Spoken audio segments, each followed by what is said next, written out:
चलिए जानते हैं हरियाणा की 25 बड़ी खबरों को सिर्फ 10 मिनट में। लेकिन उससे पहले वीडियो को लाइक और चैनल को सब्सक्राइब जरूर करें। करनाल के कर्मवीर मर्डर केस में खुलासा। करनाल जिले के असंध क्षेत्र के अरडाना गांव में हुए ब्लाइंड मर्डर केस में पुलिस ने बड़ा खुलासा किया है। पुलिस ने प्रोडक्शन वारंट पर 5वें आरोपी मनीष को गिरफ्तार कर लिया है, जो मतलौडा की गायत्री कॉलोनी का रहने वाला है। पुलिस के अनुसार मनीष ने प्रदीप के साथ मिलकर चादर से कर्मवीर का गला घोंटा था। पहले गिरफ्तार चारों आरोपियों से चादर और मोबाइल की बरामदगी हो चुकी है। मनीष को कोर्ट में पेश कर 22 दिसंबर तक पुलिस रिमांड पर लिया गया है। रिमांड के दौरान पुलिस अन्य साजिशकर्ताओं की कड़ियां जोड़ने में जुटी है। कांग्रेस का अविश्वास प्रस्ताव सर्वसम्मति से खारिज। हरियाणा विधानसभा में मुख्यमंत्री नायब सिंह सैनी की अगुवाई वाली भाजपा सरकार के खिलाफ कांग्रेस का अविश्वास प्रस्ताव खारिज हो गया। कांग्रेस विधायकों के वॉकआउट के बाद प्रस्ताव को वोटिंग के लिए रखा गया, जहां विरोधी दलों की अनुपस्थिति में इसे सर्वसम्मति से खारिज कर दिया गया। स्पीकर हरविंद्र कल्याण ने प्रस्ताव अस्वीकृत होने की घोषणा की। इससे पहले सदन में लंबी बहस हुई, जिसमें मुख्यमंत्री ने कांग्रेस पर तंज कसते हुए प्रस्ताव को जल्दबाजी में लाया गया बताया। कांग्रेस विधायक रघुवीर कादियान ने सरकार पर कई गंभीर आरोप लगाए।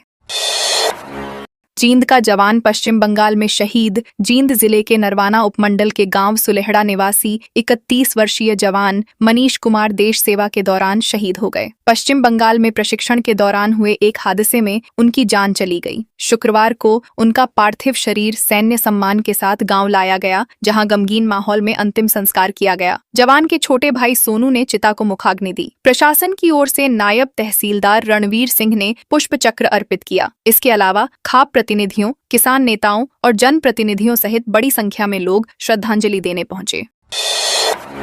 कैथल में हमलावर और मृतक एक ही परिवार। कैथल जिले के गांव पाई में हुए डबल मर्डर के बाद पूरे गांव में दहशत का माहौल है। 19 दिसंबर की सुबह हुई इस वारदात में वीरभान उर्फ भाना और राजेंद्र की हत्या कर दी गई थी। गांव में शांति बनाए रखने के लिए पुलिस की टीमें लगातार गश्त कर रही हैं। मृतक के परिजनों ने बताया कि हमलावर और मृतक एक ही परदादा की संतान है। वीरभान शारीरिक रूप से कमजोर था और लाठी के सहारे चलता था। घटना के समय वह पितरों की पूजा के लिए दूध लेकर जा रहा था। शनिवार को दोनों का अंतिम संस्कार किया जाएगा।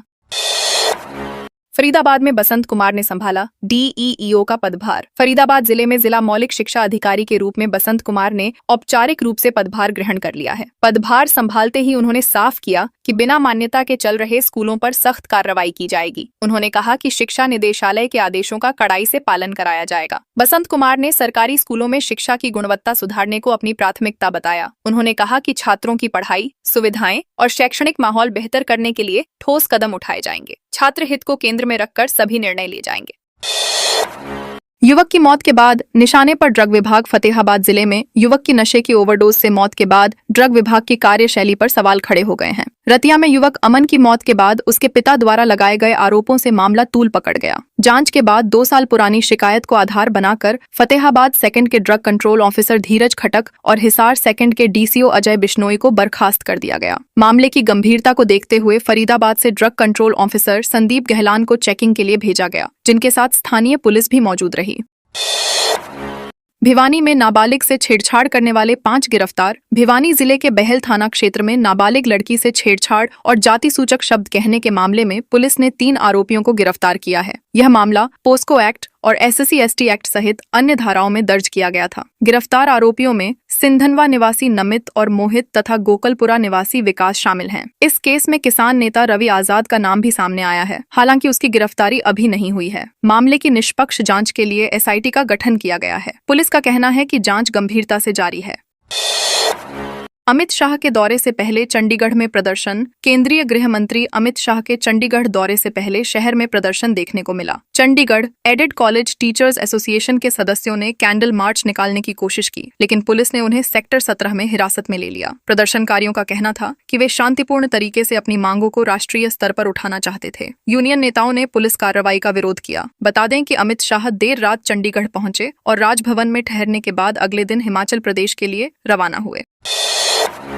सिरसा बच्ची अपहरण मर्डर केस। सीएम की परिजनों से बात। सिरसा जिले में बच्ची के अपहरण और हत्या के मामले में बड़ा घटनाक्रम सामने आया। कमेटी की मांग पर मुख्यमंत्री नायब सिंह सैनी ने वीडियो कॉल के माध्यम से बच्ची के परिजनों से बातचीत की। डबवाली एसडीएम अर्पित सिंघल के फोन से यह बातचीत करवाई गई। परिजनों ने सीएम के सामने अपनी मांगें रखीं, जिन पर सहमति बनने के बाद वे अंतिम संस्कार के लिए राजी हो गए। कमेटी सदस्यों ने बताया कि मुख्यमंत्री कार्यालय की ओर से न्याय का भरोसा दिया गया है। इसके बाद धरना समाप्त कर दिया गया।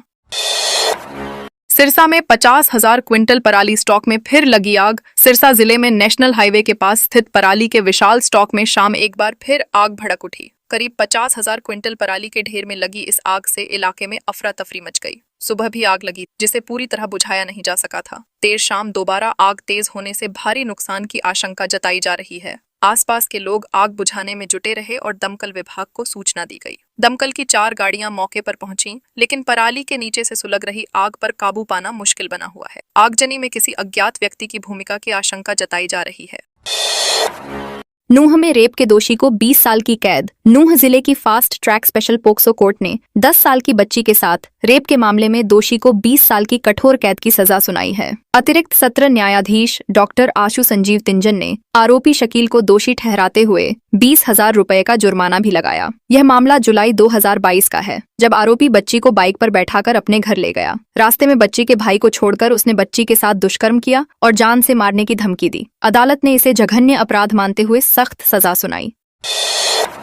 गुरुग्राम की सोसाइटी में मेड और नौकरों की स्ट्राइक। गुरुग्राम के द्वारका एक्सप्रेसवे स्थित सेक्टर 109 की एटीएस कोकुन सोसाइटी में मेड और घरेलू नौकरों ने शुक्रवार को हड़ताल शुरू कर दी। करीब 60 से 70 कामगार मुख्य गेट पर इकट्ठा हो गए, जिससे सोसाइटी में रहने वाले परिवारों को भारी परेशानी का सामना करना पड़ा। घरों में सफाई और खाना बनाने जैसे जरूरी काम ठप हो गए। यह हड़ताल टावर 2 के एक फ्लैट से 15 लाख रुपए की ज्वेलरी चोरी के मामले के बाद शुरू हुई है। चोरी के शक और पुलिस कार्रवाई से नाराज होकर मेड्स ने काम बंद कर दिया, जिससे तनाव का माहौल बना हुआ है।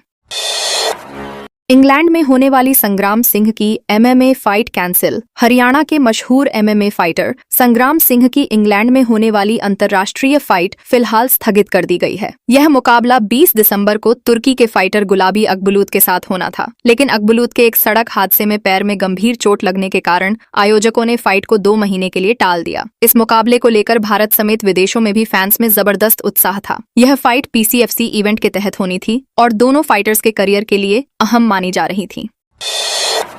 पानीपत के सैलून में पत्नी का गला रेतने की कोशिश। पानीपत जिले में एक महिला ने अपने पति पर गंभीर आरोप लगाते हुए पुलिस में शिकायत दर्ज कराई है। महिला का आरोप है कि उसका पति उसके चरित्र पर शक करता है और इसी वजह से सैलून में घुसकर उसके साथ मारपीट की। आरोप है कि पति ने शीशा तोड़कर उससे उसका गला रेतने की कोशिश की। महिला ने बताया कि उसने 2018 में लव मैरिज की थी, जिसके चलते परिवार से नाता टूट गया। पति खर्च नहीं देता था, इसलिए उसने सैलून शुरू किया। पुलिस ने मौके पर पहुंचकर जांच शुरू की और घायल महिला को अस्पताल में भर्ती कराया गया।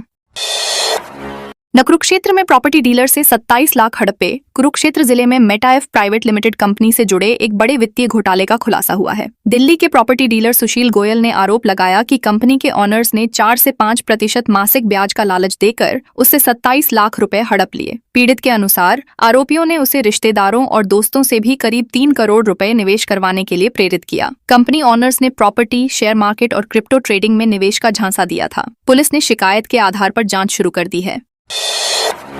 नारनौल में नेशनल हाईवे पर पलटी कार। महेंद्रगढ़ जिले के नारनौल क्षेत्र में नेशनल हाईवे पर एक तेज रफ्तार ट्रक की टक्कर से कार पलट गई। हादसे में कार सवार एक ही परिवार के 8 सदस्य घायल हो गए। सभी घायलों को नागरिक अस्पताल ले जाया गया, जहां प्राथमिक उपचार के बाद उन्हें छुट्टी दे दी गई। कार चालक अमित कुमार, जो फौज में कार्यरत है, ने बताया कि वह परिवार के साथ मंदिर में दर्शन के लिए गया था। लौटते समय ट्रक ने कार को टक्कर मार दी, जिससे कार डिवाइडर से टकराकर पलट गई। पुलिस ने मामला दर्ज कर जांच शुरू कर दी है। पंचकूला पुलिस ने चरस के साथ युवक पकड़ा। पंचकूला पुलिस ने नशे के खिलाफ कार्रवाई करते हुए 708 ग्राम चरस के साथ एक युवक को गिरफ्तार किया है। एंटी नारकोटिक्स टीम को सूचना मिली थी कि हिमाचल प्रदेश के कुल्लू जिले का रहने वाला राजेश कुमार पंचकूला में चरस सप्लाई करने आने वाला है। सूचना के आधार पर मनसा देवी क्षेत्र के सिंह द्वार के पास नाकाबंदी कर आरोपी को काबू किया गया। पुलिस ने आरोपी के खिलाफ एनडीपीएस एक्ट के तहत मामला दर्ज कर लिया है। आरोपी को कोर्ट में पेश कर रिमांड पर लिया जाएगा, ताकि नशा तस्करी नेटवर्क से जुड़े अन्य लोगों का पता लगाया जा सके।